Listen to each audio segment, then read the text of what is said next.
बिस्मिल्लाहिर्रहमानिर्रहीम। Cell cycle से आज हमारा लेक्चर नंबर 3 है।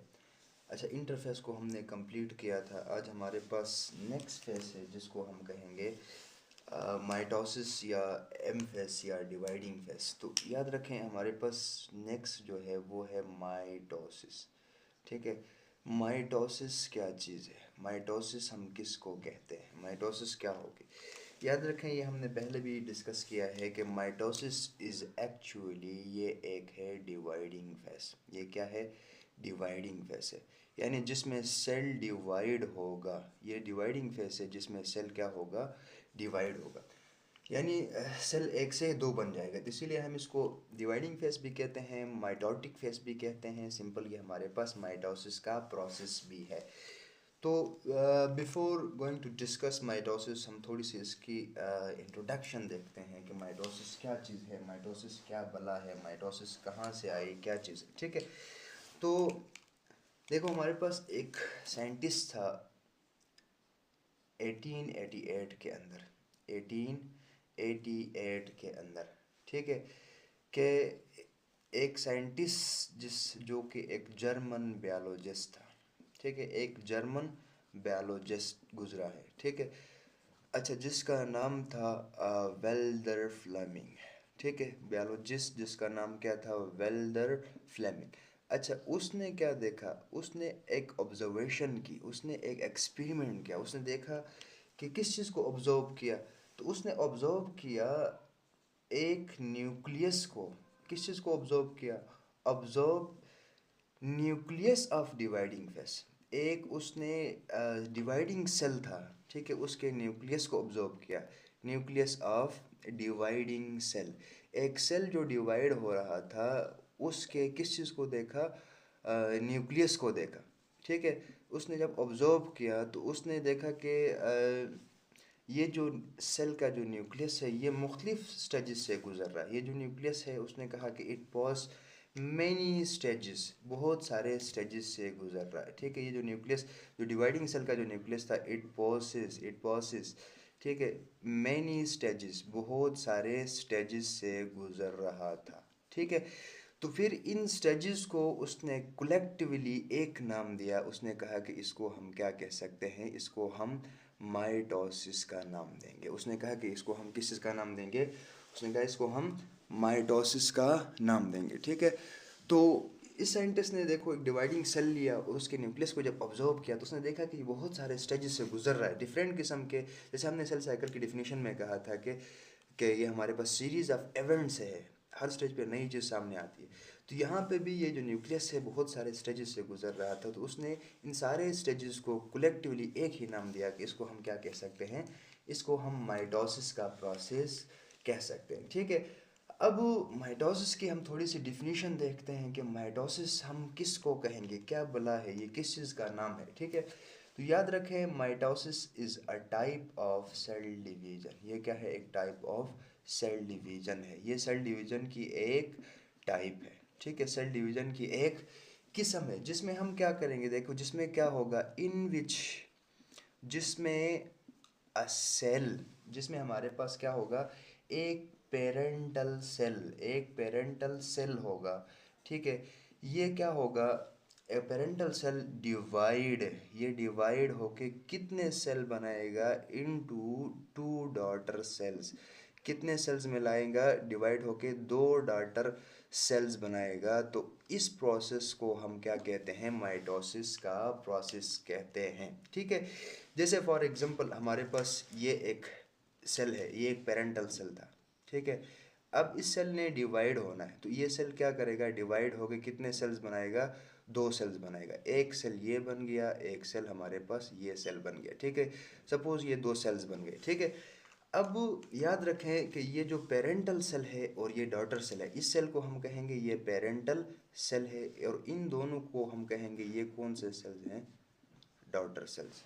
ठीक है, दो सेल्स हो गए। अब पेरेंटल सेल एक था, वो डिवाइड हुए, कितने सेल बन गए, दो डॉटर सेल बन गए। तो इस प्रोसेस को हम क्या कहते हैं, माइटोसिस को। अब याद रखें ये जो पेरेंटल सेल है एंड डॉटर सेल है, इन दोनों का having same number of chromosome, having same number of chromosomes, दोनों में जो क्रोमोसोम्स की तादाद है वो क्या होगी, सेम होगी। ठीक है, कैसे देखो, सपोज हमारी बॉडी के अंदर 46 क्रोमोसोम है, हर सेल के every each cell contain 46 chromosome. Suppose ये पेरेंटल सेल है, इसके अंदर कितने क्रोमोसोम है, 46। तो ये जो दो डॉटर सेल बनेंगे इसके अंदर भी 46 होंगे, इसके अंदर भी कितने क्रोमोसोम्स होंगे, 46 क्रोमोसोम होंगे। सो कलेक्टिवली हम कह सकते हैं कि these cells are genetically identical. याद रखें, माइटोसिस से जो सेल डिवाइड होगा वो जो डॉटर सेल्स हैं वो अपने पेरेंटल सेल के बिल्कुल जेनेटिकली क्या होंगे, आइडेंटिकल होंगे, मींस बिल्कुल सेम होंगे, उनमें कोई डिफरेंट नहीं होगा। ठीक है, तो जैसे यहाँ पर भी है 46 क्रोमोसोम है, तो 46 क्रोमोसोम इधर, 46 क्रोमोसोम्स किधर होंगे, इसी सेल में होंगे। तो so both cells are genetically identical, इनमें कोई डिफरेंट नहीं होगा। ठीक है, अब देखें जो हमारे पास माइटोसिस का जो प्रोसेस है ये हमारे पास दो बड़े स्टेजेस से गुजरता है। इसमें माइटोसिस, अगर एक सेल डिवाइड होना है तो उस सेल को डिवाइड होने के लिए वो दो मेजर फेसेस से गुजरेगा। मींस कि सपोज ये सेल है, इस सेल ने डिवाइड होके दो सेल्स बनाने हैं, तो ये हमारे पास दो मेजर फेसेस से गुजरेगा। कि सेल के अंदर हमें पता है कि सेल के अंदर क्या चीज़ होती है, न्यूक्लियस होती है। ठीक है, सारे सेल्स के अंदर क्या होगा, न्यूक्लियस होगा। तो मीन्स सबसे पहले या तो इसका क्या होगा, सबसे पहले हमारे पास इसकी क्या चीज़ डिवाइड होगी, न्यूक्लियस डिवाइड होगा, फिर इसका साइटोप्लाज्म डिवाइड होगा। ठीक है, तो मीन्स इसमें दो किस्म की डिविजन्स होंगी। ठीक है, तो यहाँ पे आपके पास एक न्यूक्लियस को डिवाइड करवाना है, एक साइटोप्लाज्म को डिवाइड करवाना है। तो कलेक्टिवली हम इनको अलहदा अलहदा नाम देंगे। तो जो माइटोसिस का फेस है ये दो तरह की डिविजन्स होंगी इसके अंदर। कितनी डिविजन्स होंगी, 2 डिविजन्स इसके अंदर होंगी। ठीक है, दो तरह की डिविजन्स होंगी। उसमें से सबसे पहले को हम कहते हैं कैरियोकाइनेसिस। क्या चीज़ कहेंगे, कैरियोकाइनेसिस, यानी मीन्स कैरियोकाइनेसिस हम किसको कहेंगे, कैरियो जो वर्ड है ये कैरियोन से निकला है। किससे निकला है, कैरियोन से। ठीक है, तो मीन्स कैरियोन का मतलब क्या होता है, कैरियोन मीन न्यूक्लियस। ठीक है, अच्छा, काइनेसिस मीन डिवीजन। ठीक है, ये क्या है, एक डिवीजन है। तो मतलब क्या हुआ कि karyokinesis is division of nucleus. ये सिंपल क्या है, डिवीजन ऑफ न्यूक्लियस है। मींस इसमें हम सबसे पहले किस चीज़ को डिवाइड करवाएंगे, न्यूक्लियस को डिवाइड करवाएंगे। दूसरा जो हमारे पास मेन डिवीजन है, जैसे ये न्यूक्लियस डिवाइड होगा सबसे पहले। ठीक है, दूसरा जो मेन डिवीजन है उसको हम कहते हैं साइटोकाइनेसिस। इसको हम क्या कहेंगे, साइटोकाइनेसिस। तो ये देखो, जैसे मैंने शुरू में भी कहा था कि जो साइंटिफिक टर्मिनोलॉजीज़ हैं दे आर सेल्फ डिस्क्रिप्टिव, ये खुद ब खुद अपने आप को बयान करते हैं। तो साइटो मीन्स यहाँ पे साइटोप्लाज्म भी ले सकते हो या सेल भी ले सकते हो। ठीक है, साइटोप्लाज्म, साइटो मीन साइटोप्लाज्म, तो काइनेसिस मीन क्या है, डिवीजन है। तो इसका मतलब ये हुआ कि ये division of cytoplasm. In simple words हम कह सकते हैं कि cytokinesis is the division of cytoplasm. Division of cytoplasm है कि इसमें हम साइटोप्लाज्म को क्या करवाने जा रहे हैं, किसी भी सेल का साइटोप्लाज्म ये क्या होगा, डिवाइड होगा। ठीक है, अब देखो नेक्स्ट चीज़ जो है हमारे पास, हमने कहा कि माइटोसिस के दो बड़े फेसेस होंगे, दो डिविजन्स होंगे, एक कैरियोकाइनेसिस होगा, एक साइटोकाइनेसिस होगा। Karyokinesis mean division of nucleus, हमने न्यूक्लियस को डिवाइड करवाना है, एक सेल का एक पास एक न्यूक्लियस, उसको डिवाइड करके दो करवाना है। फिर साइटोकाइनेसिस मीन कि सेल का साइटोप्लाज्म को डिवाइड करवाना है, दो में डिवाइड करवाना है। ठीक है, अब याद रखें यहाँ पे एक छोटी सी कन्फ्यूजन है, वो मैं आपकी दूर कर दूँ। ठीक है, फिर हम आगे इसके फेसेस की तरफ जाते हैं। देखें कि हमारे पास अगर डिवीजन की बात की जाए, टाइप ऑफ सेल डिवीजन, जैसे यहाँ पे हमने कहा कि ये टाइप ऑफ सेल डिवीजन, तो डिवीजन हमारे पास दो किस्म की होती है। एक को हम नाम देते हैं माइटोसिस, जो क्या है हमने पढ़ लिया। ठीक है, और दूसरी जो डिवीजन है उसको हम कहते हैं मियोसिस, उसको हम क्या नाम देते हैं, मियोसिस का नाम देते हैं। ठीक है, दोनों क्या है, डिवीजन ऑफ सेल है। अब याद रखें हमारे बॉडी के अंदर दो किस्म के सेल्स होते हैं। ठीक है, उन सेल्स में पहले सेल्स को, एक सेल को हम कहते हैं कि सोमैटिक सेल, एक को हम कहते हैं सोमैटिक सेल। ये जो सोमा का वर्ड है, ये सोमा का वर्ड ये निकला है किसी से, बॉडी से। ठीक है, तो ये वो सेल्स हैं जो इस्तेमाल होते हैं फॉर्मेशन ऑफ बॉडी, हमारी बॉडी बनाने के लिए। किसी भी लिविंग ऑर्गेनिज्म की क्या बनवाना, बॉडी बनवाना है, तो उसमें रोल किसका होगा, उसमें रोल होगा सोमेटिक सेल का, उसमें रोल किसका होगा, सोमेटिक सेल का होगा। ठीक है। अब दूसरी चीज़ देखो यहाँ पे, दूसरा हमारे पास जो सेल होगा उसको हम कहते हैं जर्म लाइन सेल। उसको हम क्या नाम देते हैं, जर्म लाइन सेल्स कहते हैं। ठीक है। तो दो किस्म के सेल हैं, एक सोमेटिक सेल है, एक जर्म लाइन सेल। याद रखें हमारे पास जो माइटोसिस का प्रोसेस है वो किस में होगा, सोमेटिक सेल। ऐसे cells, the cell which are responsible for formation of a body of living organism, किसी भी ऑर्गेनिज्म की, लिविंग ऑर्गेनिज्म की जो बॉडी बनाने के लिए जो सेल रिस्पॉन्सिबल है उनको हम कहते हैं सोमेटिक सेल्स। ठीक है। जर्म लाइन सेल्स क्या है, याद रखें germ line cells are reproductive cell. ये क्या है, ये वो सेल्स हैं जो यूज़ होते हैं, जो इस्तेमाल होते हैं for formation of reproductive part, किसको बनाने में, reproductive part of living organism, किसी भी लिविंग ऑर्गेनिज्म का रिप्रोडक्टिव पार्ट्स बनाने में। ठीक है। अब हमारे पास रिप्रोडक्टिव पार्ट की अगर हम बात करें तो हमारे पास दो किस्म के होते हैं, एक हम कहते हैं मेल है, एक होते हैं हमारे पास फीमेल। अब यहाँ पे हमारे पास सेल्स कौन से होंगे, स्पर्म सेल्स होते हैं, और फीमेल के अंदर हमारे पास कौन से सेल्स होंगे, एग सेल्स होते हैं। अब वो देखें जैसे हमारे पास अगर सपोज अगर फीमेल के हम देखते हैं यहाँ पे ओवरी होती है और हमारे पास क्या होते हैं, टेस्टिस होते हैं। ठीक है। लिविंग ऑर्गेनिज्म में मेल के पास टेस्टिस होंगे, फीमेल के पास क्या होते हैं, ओवरीज होते हैं। अब इस ओवरीज के ऊपर हमारे पास यहाँ पे छोटे छोटे सेल्स लगे हुए हैं। ठीक है। अच्छा, इन सेल्स को हम कहते हैं, इन सेल्स को हम क्या नाम देते हैं, इनको हम कहते हैं एग्स।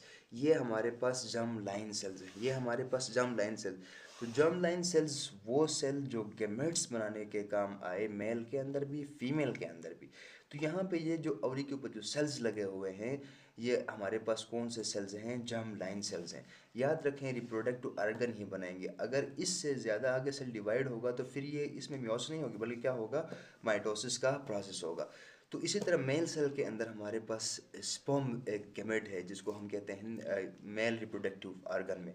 ठीक है। जिसको हम यानी मेल की बात की जाए तो हमारे पास टेस्टिस होते हैं और फीमेल के पास क्या होगा, ओवरीज हो। ठीक है।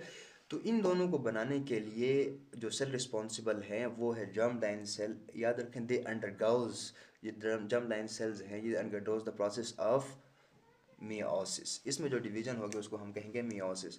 और ऑल ओवर जो हमारी बॉडी के, हमारी ग्रोथ इंक्रीज हो रहा है, हम छोटे से बड़े हो रहे हैं। ठीक है। हमारा कोई ऑर्गन बड़ा हो रहा है, कोई भी चीज़, तो इसमें जो डिवीजन होगी उसको हम कहेंगे माइटोसिस का डिवीजन। ठीक है। अब यहाँ पे एक और चीज़ कन्फ्यूजन है, देखो जैसे हमारे पास एक छोटा सा पॉइंट मैं आपको यहाँ पे क्लियर कर दूँ कि हमारे पास कुछ ऑर्गेनिज्म होते हैं जो यूनिसेलुलर भी होते हैं। ठीक है।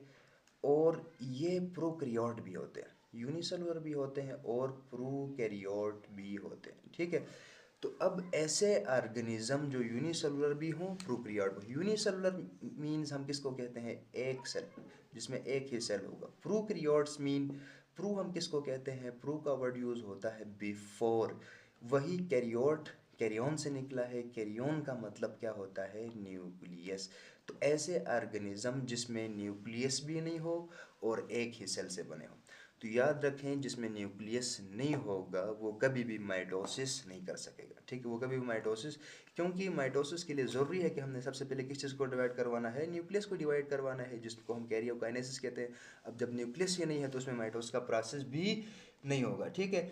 तो ये जितने भी जो ऑर्गेनिज्म हैं ये एक प्रोसेस से डिवाइड होते हैं। ठीक है। बिल्कुल, ये हमारे पास डिवाइड होंगे, ऐसा नहीं है कि डिवीजन नहीं होगा, डिवाइड होंगे लेकिन बाई अ प्रोसेस, एक यहाँ पे एक प्रोसेस होगा। ठीक है। बिल्कुल किसके जैसा, सिमिलर होगा किसके जैसा, टू माइटोसिस, बिल्कुल माइटोसिस जैसा ही होगा। ठीक है। लेकिन माइटोसिस नहीं होंगे। ठीक है। उस प्रोसेस को हम क्या नाम देते हैं, माइटोसिस जैसा ही होगा। कार्ल वो जो प्रोसेस है वो कह रहेगा, उसको हम कहेंगे बाइनरी फैशन। उसको हम क्या कहते हैं, बाइनरी फैशन। अब ये जो बाइनरी फैशन का जो प्रोसेस है ये हमारे पास होगा किसके अंदर, यूनिसेलुलर प्रोकैरियोट्स के अंदर। सपोज हमारे पास ये एक बैक्टीरिया का सेल है, अगर ये बैक्टीरिया का सेल, इसके अंदर जेनेटिक मटेरियल तो पड़ा हुआ है, ये जेनेटिक मटेरियल है। अगर इसने डिवाइड होना है तो ये क्या करेगा, ये माइटोसिस के अंदर नहीं होगी क्योंकि इसके अंदर न्यूक्लियस है ही नहीं, इसके गिर्द मेम्ब्रेन यहाँ पे मौजूद नहीं है। तो इसीलिए ये क्या करेगा, सिंपल बाइनरी फैशन के ज़रिए एक से दो बन जाएगा, ठीक है। इसी तरह अपनी एक कॉपी बना के एक से ये दूसरा ऑर्गेनिज्म बन जाएगा, ये भी बैक्टीरिया बन गया, फिर इससे ये तीसरा चौथा, ये प्रोसेस चलता रहेगा। लेकिन ये कभी भी माइटोसिस के प्रोसेस को फॉलो नहीं करते हैं, ठीक है। तो आई होप ये पूरा लेक्चर आपको समझ में आया होगा, ठीक है। इंशाल्लाह नेक्स्ट लेक्चर में हम फेसिस ऑफ माइटोसिस जो है उसको हम देखते हैं, और वो फेसिस होंगे कैरियोकाइनेसिस के, ठीक है। साइटोकाइनेसिस हम बाद में डिस्कस कर लेंगे। तो कैरियोकाइनेसिस के जो फेसिस हैं उसको हम देखते हैं कि किस तरह एक सेल के अंदर न्यूक्लियस डिवाइड होकर दो न्यूक्लियसिस बन जाता है, ठीक है। तो उम्मीद करता हूँ सबको समझ में आया होगा। अगर किसी का कोई क्वेश्चन हो तो कमेंट सेक्शन में पूछ सकते हैं। तब तक के लिए अपना ख्याल रखिएगा, मिलते हैं नेक्स्ट लेक्चर में। अल्लाह हाफिज़।